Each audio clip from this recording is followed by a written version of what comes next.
বিপ্লব ঘোষণাপত্রের মাধ্যমে কবর রচিত হবে ৭২ সংবিধানের, অপ্রাসঙ্গিক ঘোষণা করা হবে আওয়ামী লীগকে। মুজিববাদী সংবিধানটা কিভাবে গণমানুষের আকাঙ্ক্ষাকে বিনষ্ট করেছে এবং ঠিক কিভাবে এটার আমরা রিপ্লেসমেন্ট করতে চাই, সেটিরই হচ্ছে বই প্রকাশ হবে, সেটিরই হচ্ছে ঘোষণা হবে প্রোক্লেমেশন অফ জুলাই রেভলিউশনের মধ্যে। রাষ্ট্রের পরিপূর্ণ সংস্কার করবে জাতীয় সরকার, বলছে বিএনপি। ঐক্যে ভাঙন ধরাতে ফায়দা লোটার চেষ্টা করছে দু একটি দল। সচিবালয়ে আগুনের ঘটনার প্রাথমিক তদন্ত প্রতিবেদন সোমবার প্রধান উপদেষ্টার কাছে হস্তান্তর। কাল সাংবাদিকদের দেওয়া হবে অস্থায়ী পাস। যে সাংবাদিকরা কাজ করেন তার প্রায় 160 জনের মতো সদস্য আছে। তাদের পাশাপাশি বিভিন্ন টেলিভিশন চ্যানেলের 40 জন ক্যামেরাম্যানকে অস্থায়ী ভিত্তিতে পাস দেওয়া হবে। শাহজালাল বিমানবন্দরের থার্ড টার্মিনাল নির্মাণে ব্যাপক অনিয়ম, প্রকল্প পরিচালকের বিরুদ্ধে দুর্নীতির অভিযোগ, দুদকের অনুসন্ধান শুরু। জুলাই থেকে 35,000 টাকা ভাতা পাবেন ট্রেনি চিকিৎসকরা, প্রত্যাখ্যান আন্দোলনকারীদের, জানুয়ারি থেকে করার দাবি।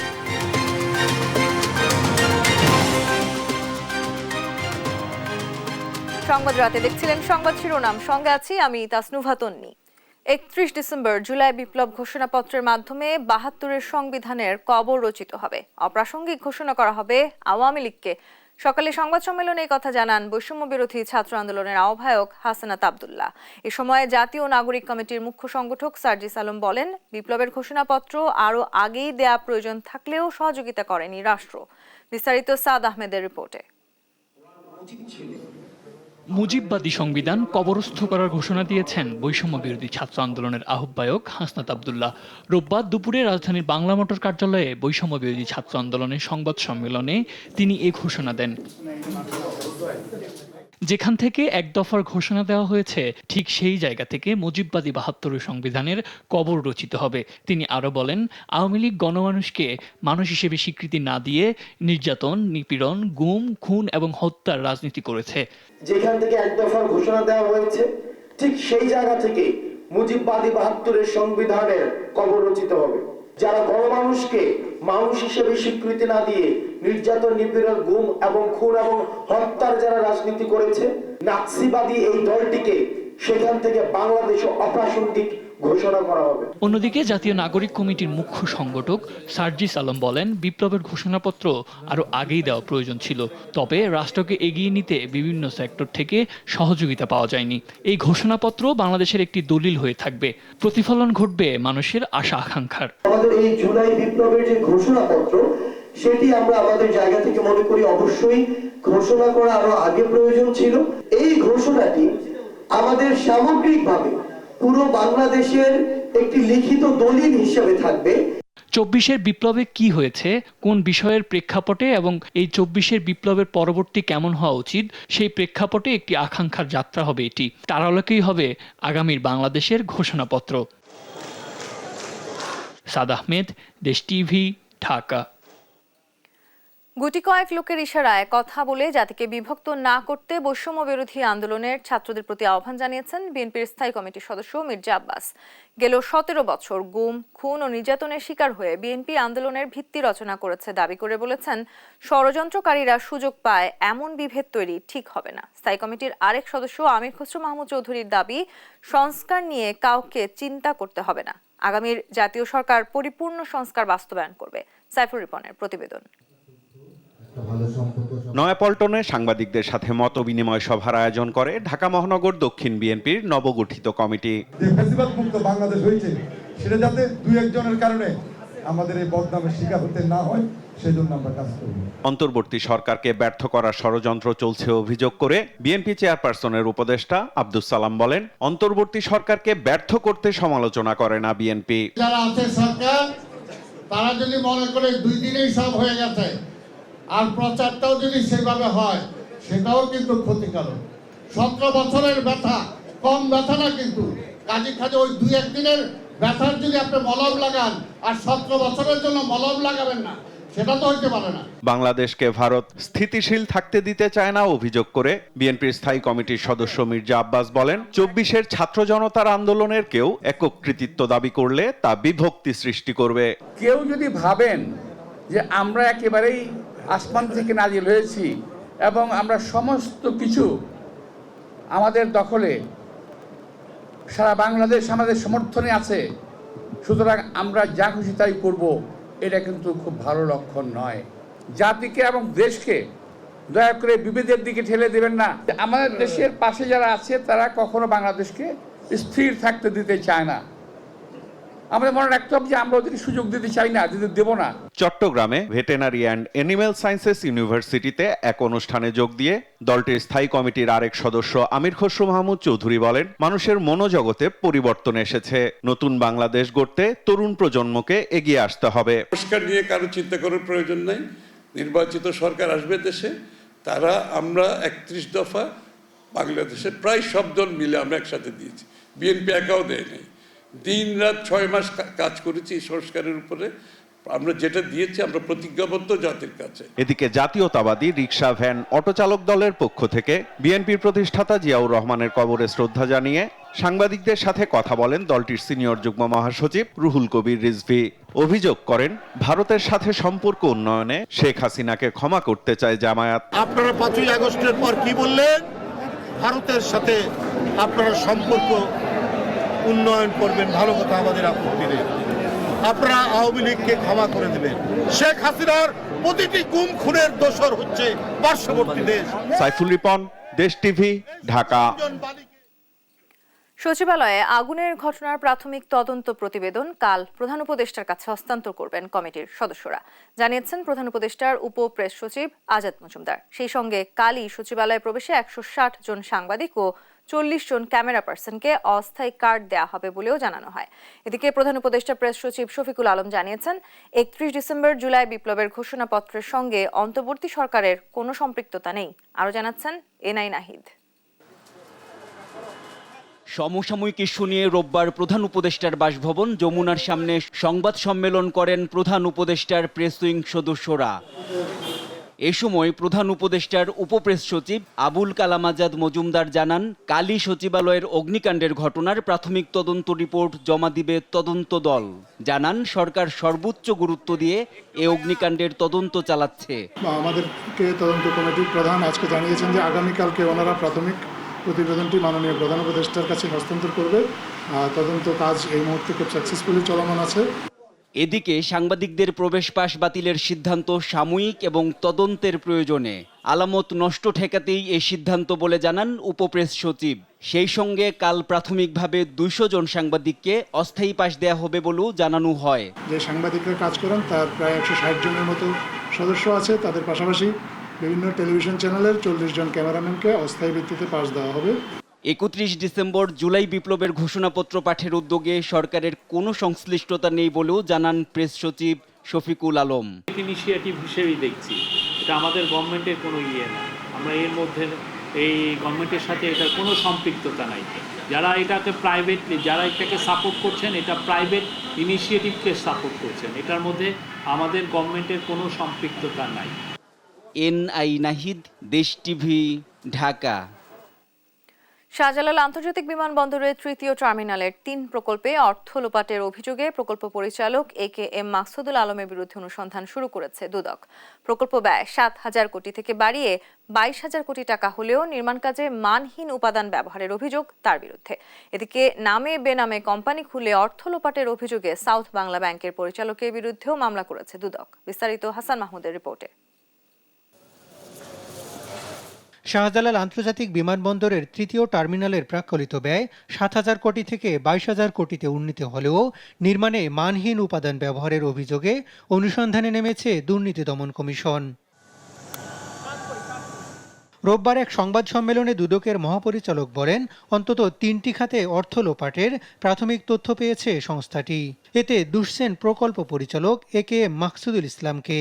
দরপত্রে ইউরোপীয় মানের যন্ত্রাংশ ও সরঞ্জামাদি উল্লেখ থাকলেও চীন ও কোরিয়ার নিম্নমানের যন্ত্রাংশ ও সরঞ্জামাদি সংযোজন, সিলিংয়ের কাজে ব্যাপক অনিয়ম ও অযৌক্তিক কাজ করে 12 কোটি টাকা অপচয় সহ সিন্ডিকেট করে 4,000 কোটি টাকা আত্মসাতের অভিযোগের বিষয়ে অনুসন্ধানের সিদ্ধান্ত গৃহীত হয়েছে।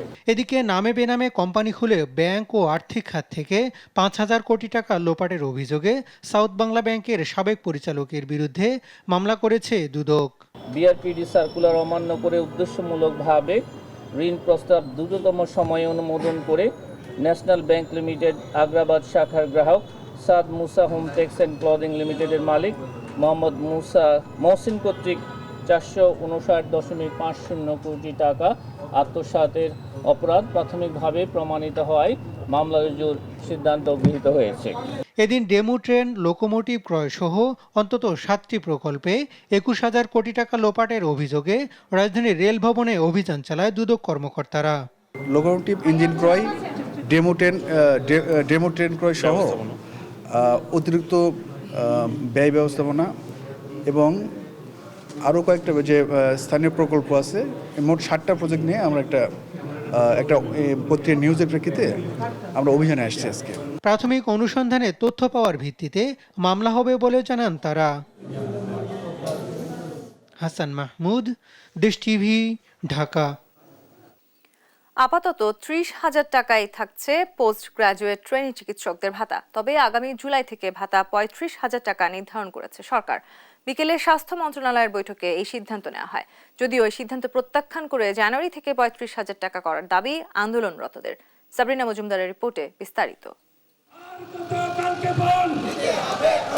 24-এর বাংলায় বৈষম্যের ঠাঁই নাই, দাবি মোদের একটাই, 50,000 টাকা ভাতা চাই। স্লোগানে স্লোগানে উত্তাল সড়ক। এক দফা দাবিতে রোববার সকাল থেকে শাহবাগে অবস্থান নেন সারা দেশ থেকে আসা প্রাইভেট ট্রেনি চিকিৎসকরা। 2 ঘন্টার আলটিমেটাম দিয়ে শাহবাগে অবস্থান নেন তারা।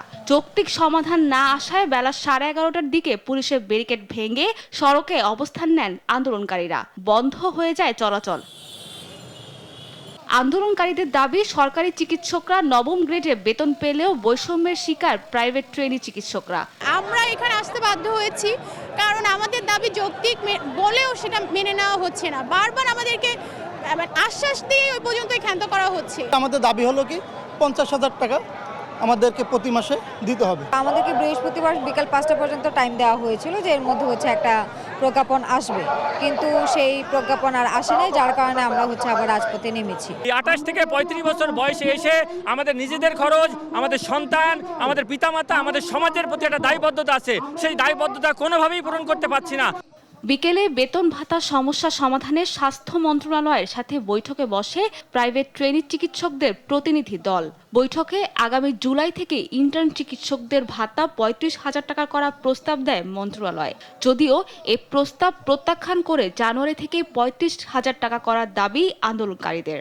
জানুয়ারি থেকে 30,000 টাকা করা এবং পরবর্তী জুলাই থেকে 35,000 টাকা করার কথা ওনারা বলতেছেন, বাট এটা অত্যন্ত অযৌক্তিক এবং এটা আমাদের সাথে প্রহসন।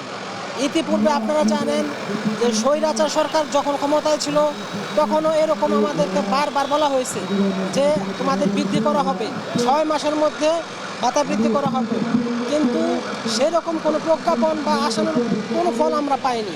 কর্মবিরতির ডাক দিয়ে গত সপ্তাহেও একই দাবিতে সড়ক অবরোধ করে এই চিকিৎসকরা। সাবরিনা মজুমদার, দেশ টিভি, ঢাকা। বাংলাদেশের বিরুদ্ধে বিভিন্ন ধরনের ভুল এবং অপতথ্য ছড়ানো হচ্ছে, সেসবের বিরুদ্ধে জবাব দিতে সচেষ্ট আছে অন্তর্বর্তী সরকার। বিকেলে ফরেন সার্ভিস একাডেমিতে বাংলাদেশ ব্র্যান্ড ফোরাম আয়োজিত এক অনুষ্ঠানে এসব কথা বলেন পররাষ্ট্র উপদেষ্টা তৌহিদ হোসেন। এ সময় তিনি আরও বলেন, বাংলাদেশ জ্ঞান এবং প্রযুক্তিগত উৎকর্ষ সাধনে অনেক দূর এগিয়েছে। আমরা এটিকে বিশ্বমানের করতে কাজ করে যাচ্ছি। সবার সাথে সহযোগিতামূলক মনোভাব নিয়ে বাংলাদেশ এগিয়ে যাবে। তরুণদের মেধার সঠিক ব্যবহার ও যুগোপযোগী প্রাতিষ্ঠানিক পরিবর্তনে এই সরকার অঙ্গীকারাবদ্ধ। জ্ঞান ও মেধায় বিশ্বের সাথে তাল মেলাতে যা যা করা দরকার তার সবকিছুতেই সহযোগিতা করবে অন্তর্বর্তী সরকার। We convene today under the theme Transforming Bangladesh through Knowledge Remittance. We are reminded of the immense potential of our nation and the crucial role that each of you, our non-resident Bangladeshis, play in shaping its future. These reforms, the current interim government is steadfast in its efforts to bring about meaningful reforms, because this responsibility has been thrust on this government by the young generation who have brought about this revolution. শেরপুরে বাস CNG মুখোমুখি সংঘর্ষে নিহত হয়েছে 6 জন। বেপরোয়া যান চলাচলের কারণে প্রায়শই এই দুর্ঘটনা ঘটছে শেরপুরের আঞ্চলিক মহাসড়কে। সহকর্মী মুজাহিদুল ইসলামের পাঠানো তথ্যছবিতে সালমা জাহানের ডেস্ক রিপোর্ট। রোববার বেলা 12টার দিকে শেরপুর ঢাকা আঞ্চলিক মহাসড়কের ভাতশালা জোড়া পাম্প এলাকায় যাত্রীবাহী বাস ও সিএনজির মুখোমুখি সংঘর্ষ হয়। এতে সিএনজিটি দুমড়ে মুচড়ে যায়। ঘটনাস্থলেই মারা যান সিএনজির 5 জন যাত্রী। এ সময় স্থানীয়রা গুরুতর আহত আরেকজন সিএনজি যাত্রীকে উদ্ধার করে শেরপুর জেলা সদর হাসপাতালে নিয়ে যায়। সেখানে কর্তব্যরত চিকিৎসক তাকে মৃত ঘোষণা করেন। ফায়ার সার্ভিস কর্মকর্তা জানান, খবর পেয়ে তাৎক্ষণিক 3টি ইউনিট ঘটনাস্থলে এসে কার্যক্রম চালায়। মরদেহ হাসপাতালের মর্গে পাঠানো হয়েছে। প্যাসেঞ্জারই হচ্ছে আপনার সিএনজি যাত্রী, এখানে পথচারীও ছিলেন না। আর বাসের বেপরোয়া গতির জন্য হয়তো এই দুর্ঘটনা ঘটে থাকতে পারে আমরা মনে করছি আর কি। স্থানীয়রা জানান, হরহামেশাই শেরপুরের বিভিন্ন এলাকায় সড়ক দুর্ঘটনায় অনেক মানুষের প্রাণ যাচ্ছে। তাদের দাবি, সরকার যেন যানবাহন চলাচলে সড়ক আইন প্রয়োগ করে কার্যকর ব্যবস্থা নেয়। এখানে যে দুর্ঘটনা অতি শীঘ্রই কিছুদিন পরপরই হচ্ছে, আমরা বিনীতভাবে সরকারের কাছে অনুরোধ করব এবং কি যে মানে ধীরে সুস্থিরে এই গাড়িগুলা কিভাবে কন্ট্রোলে চলে এগুলো একটু ভালোভাবে সরকারকে নজর দিতে বলবো। এদিকে শেরপুর ঢাকা আঞ্চলিক মহাসড়কে যান চলাচল স্বাভাবিক আছে এবং দুর্ঘটনাটির আইনগত ব্যবস্থা প্রক্রিয়াধীন রয়েছে। নিউজ ডেস্ক, দেশ টিভি।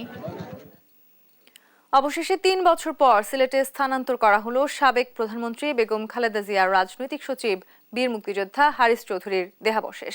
রোববার বাদ আসর সিলেটের কানাইঘাটে নিজের প্রতিষ্ঠিত শফিকুল হক চৌধুরী মেমোরিয়াল এতিমখানা প্রাঙ্গণে রাষ্ট্রীয় মর্যাদায় দ্বিতীয় দফা দাফনের মাধ্যমে তার কবর স্থানান্তর করা হয়। সহকর্মী খালেদ আহমেদের তথ্যছবিতে আব্দুল্লাহ আল মারুফের রিপোর্ট। হারিস চৌধুরীর দেহাবশেষ নিয়ে সিলেট মহানগরের শাহী ঈদগাহে সংক্ষিপ্ত সমাবেশ শেষে মোনাজাত করা হয়। সমাবেশে বক্তব্য রাখেন হারিস চৌধুরীর কন্যা ব্যারিস্টার সামিরা তানজিন চৌধুরী সহ বিএনপির বিভিন্ন পর্যায়ের নেতারা। এ সময় হারিস চৌধুরীর বর্ণাঢ্য জীবনের স্মৃতিচারণ করেন তারা। তিনি একজন মেধাবী ছাত্র ছিলেন, তিনি লন্ডন কলেজের স্টুডেন্ট ছিলেন, তিনি দুটি বিষয়ে ঢাকা ইউনিভার্সিটিতে মাস্টার্স করেছেন, তিনি ন্যাশনাল টি কোম্পানি চেয়ারম্যান ছিলেন, খালেদা জিয়া 91 সালে যখন প্রধানমন্ত্রী ছিলেন তখন বিশেষ সরকারি ছিলেন, পরবর্তীতে উনি প্রতিমন্ত্রীর রাজনৈতিক সচিবের দায়িত্ব পালন করেছেন। এবং আমার বাবা চৌধুরী, তিনি আজ সিলেটের মাটিতে ফিরে আসলেন। অবশেষে স্বৈরাচার তাকে ঠেকাতে পারেনি এবং দেশে আবার শাসন প্রতিষ্ঠিত হয়েছে। আমি সুবিচার পেয়েছি, আমার বাবার শেষ ইচ্ছা পূরণ করতে পেরেছি এবং সিলেটের সন্তান সিলেটে ফিরে এসেছেন। বক্তব্য শেষে মোনাজাত পরিচালনা করেন শাহজালাল দরগা মসজিদের খতিব ও ইমাম। শাহী ঈদগাহ জামে মসজিদের ইমাম পবিত্র কুরআন থেকে তিলাওয়াত করেন। গেল শনিবার দিবাগত রাত 2:30টার দিকে অ্যাম্বুলেন্স যোগে হারিস চৌধুরীর দেহাবশেষ নিয়ে সিলেটের উদ্দেশ্যে রওনা দেন মেয়ে ও স্বজনরা। রোববার সকাল 9:30টার দিকে তারা সিলেট সার্কিট হাউসে এসে পৌঁছান। পরে সেখানে প্রশাসন এবং সিলেট জেলা ও মহানগর বিএনপি ও অঙ্গ সংগঠনের নেতৃবৃন্দর পক্ষ থেকে দেহাবশেষে শ্রদ্ধা নিবেদন করা হয়। বাদ জোহর দেহাবশেষবাহী অ্যাম্বুলেন্স নেওয়া হয় সিলেট শাহী ঈদগাহ মাঠে। সেখানে জানাজায় অংশ নেয় হাজারো মানুষ। 2021 সালের 3 সেপ্টেম্বর হারিস চৌধুরী মৃত্যুবরণ করলে ওই সময় আওয়ামী লীগ সরকারের আমলে তার পরিচয় গোপন করে অধ্যাপক মাহমুদুর রহমান নামে সাভারের বিরুলিয়ায় জামিয়া খাতামুন নাবিইন মাদ্রাসা প্রাঙ্গণে দাফন করা হয়। পরবর্তীতে মেয়ে সামিরার এক রিটের পরিপ্রেক্ষিতে হাইকোর্টের নির্দেশে সংশ্লিষ্ট কর্মকর্তাদের উপস্থিতিতে লাশ উত্তোলন করা হয়। মরদেহ তোলার পর ডিএনএ পরীক্ষার জন্য সিআইডি নমুনা সংগ্রহ করে এবং ঢাকা মেডিকেল কলেজ হাসপাতালের মর্গে রাখা হয়। পরবর্তীতে ডিএনএ টেস্টে মরদেহটি হারিস চৌধুরীর নিশ্চিত হওয়ার পর পরিবারের পক্ষ থেকে সিলেটে দাফনের উদ্যোগ নেওয়া হয়। নিউজ ডেস্ক, দেশ টিভি। আওয়ামী লীগকে বাংলাদেশের মাটি থেকে নির্মূল করতে হবে বলে মন্তব্য করেছেন ঢাকা মহানগর দক্ষিণ যুবদলের সদস্য সচিব রবিউল ইসলাম নয়ন। রোববার মাগুরার মোহাম্মদপুর মিনি স্টেডিয়ামে বিএনপির ভারপ্রাপ্ত চেয়ারম্যান তারেক রহমানের 31 দফা বাস্তবায়নের জন্য মুক্তি গণসংবর্ধনা ও ঐক্যের জনসভায় তিনি এই মন্তব্য করেন। তিনি বলেন, আওয়ামী লীগের পতন হলেও তাদের দোসররা এখনো রয়ে গেছে, তাদের খুঁজে বের করে নির্মূল করতে হবে। মঈনুদ্দিনের এই পাতানো নির্বাচনের মাধ্যম দিয়ে যখন আওয়ামী লীগ ক্ষমতায় আসছে, মোহাম্মদপুর মাগুরার প্রতিটা স্তরের মানুষ, সাধারণ মানুষের উপরে আওয়ামী লীগ অমানবিক অত্যাচার করছে। আমরা আসছি বিএনপির ভারপ্রাপ্ত চেয়ারম্যান তারেক রহমান সাহেবের 31 দফা বাস্তবায়নের জন্য। মাগুরা 2 আসন থেকে মাগুরা থেকে আওয়ামী লীগকে নির্মাণ করার জন্য স্বৈরাচারের দোষরদেরকে এই মাগুরা 2 আসনই পরিবার আমার, এই মাগুরাই আমার পরিবার। এই মাগুরা অপরাধ ছিল আওয়ামী লীগের দ্বারাই। এই আওয়ামী লীগকে বাংলাদেশের মাটি থেকে নির্মূল করব। মাধ্যমিক উচ্চ মাধ্যমিক শিক্ষার্থীদের মাঝে বিজ্ঞান চর্চাকে উদ্বুদ্ধ করতে বাংলাদেশ ইসলামী ছাত্র শিবির আয়োজন করেছে ইবনে আল হাইসাম সায়েন্স ফেস্ট 2024। রোববার সকাল 9টা থেকে ঢাকা বিশ্ববিদ্যালয় সংলগ্ন রাজধানীর সোহরাওয়ার্দী উদ্যানে শুরু হয় এই উৎসব। এবারে সায়েন্স ফেস্টে জুনিয়র সায়েন্টিস্ট হান্টের চ্যাম্পিয়নের জন্য 60,000, রানার আপের জন্য 40,000, তৃতীয় স্থানের জন্য 30,000 পুরস্কার হিসেবে রয়েছে। এছাড়া রয়েছে ইনস্ট্যান্ট প্রবলেম সলভিং ও পুরস্কার, ফিজিক্স, কেমিস্ট্রি ও astronomy booth, scientific documentary sharing ও ক্যারিয়ার বুথ। আয়োজকরা বলেন, প্রতিযোগিতা ও প্রদর্শনী দেশের যে কোনো প্রান্ত থেকে আসা শিক্ষার্থীর জন্য উন্মুক্ত। বগুড়ার মহাস্থানগড় হাটে 2 টাকা কেজিতে বিক্রি হচ্ছে ফুলকপি আর মূলা। কেজি প্রতি বাঁধাকপি পাওয়া যাচ্ছে 5 টাকারও কমে। লাভের আশায় কৃষকরা একসাথে জমি থেকে ফসল উত্তোলন করায় হঠাৎ বেড়েছে আমদানি, কিন্তু সেই তুলনায় নেই আশানুরূপ ক্রেতা। দাম কমায় ক্রেতাদের মাঝে স্বস্তি ফিরলেও পরিবহন ব্যয় তুলতেই হিমশিম খাচ্ছেন কৃষকরা। সহকর্মী সঞ্জু রায়ের প্রতিবেদন, জানাচ্ছেন নুসরাত শোভা। 2 টাকারও কমে পাওয়া যাচ্ছে ফুলকপি আর মূলা, 5 টাকায় বাঁধাকপি। এমন চিত্র বগুড়ার মহাস্থানগড় হাটে। বেশ কিছুদিন ধরেই বাজারের এই পরিস্থিতিতে স্বস্তি ফিরেছে ক্রেতাদের মাঝে, তবে লোকসানের মুখে কৃষকরা। এত কম দামে সবজি বাজারে ছেড়েও পাওয়া যাচ্ছে না আশানুরূপ ক্রেতা। এতে পরিবহন খরচ তুলতেই হিমশিম খাচ্ছেন কৃষকরা। তাই ভাগ্যের সঙ্গে অভিমান করে সবজি বিক্রি না করেই বাড়ি ফিরে যাচ্ছেন কৃষকরা। আমাদের কিসের টাকায় উঠতেছে না, কামলার টাকায় উঠতেছে না। থাকতো লাভ, বিক্রি হচ্ছে 80, 90, 100 টাকা মন, 2 টাকা 2.5 টাকা কেজি। আগের কারণ লাভের যেটুকু পরিমাণ সীমিত পরিমাণ লাভ আছে, খুব একটা বেশি লাভ হয়নি। বর্তমান 2 টাকা থেকে 1.5 টাকা কেজি কবির। কৃষক তো মনে করেন কামলার টাকা উঠতেছে, থুয়ে ভ্যান ধুয়ে পলা যাচ্ছে দেশে।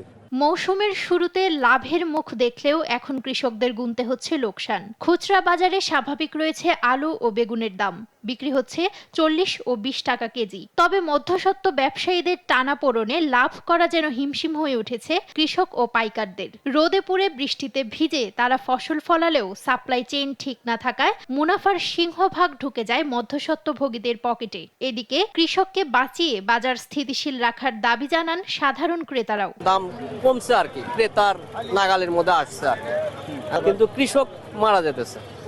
এটাও ঠিক, সরকারি ভাবে একটা পদক্ষেপ নেওয়া উচিত যাতে সবাই বাঁচে। আমরা যেখান থেকে কিনতেছি 2 টাকা, ওখানে বেচতেছে 20 টাকা।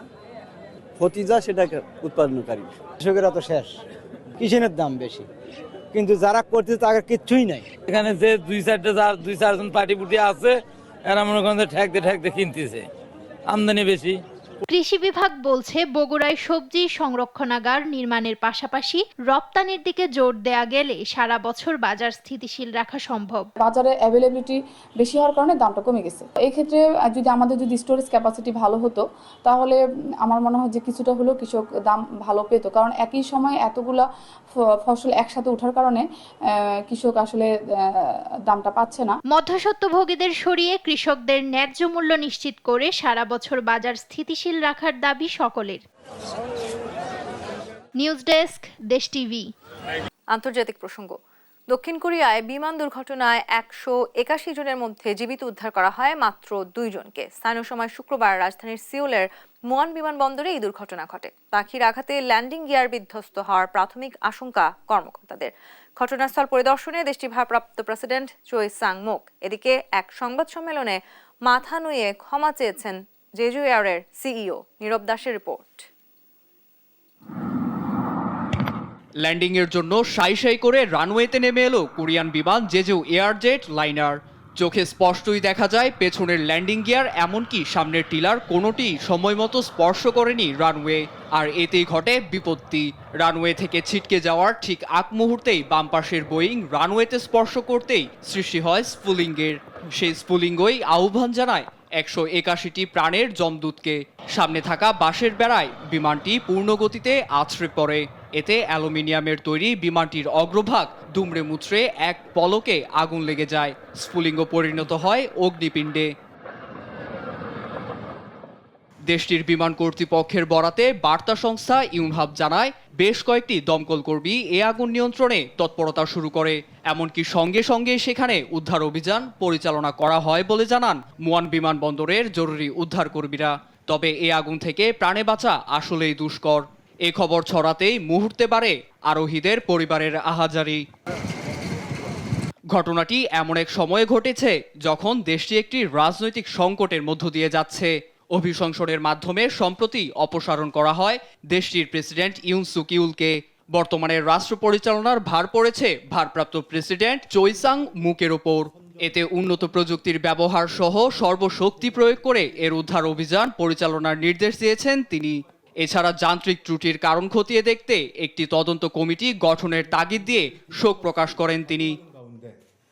우방국 그리고 국제사회와의 협력에 힘써주기 바랍니다. জেজু এয়ার জানায়, বিমানটিতে 737-800 সিরিজের বোয়িং ব্যবহার করা হয়েছিল।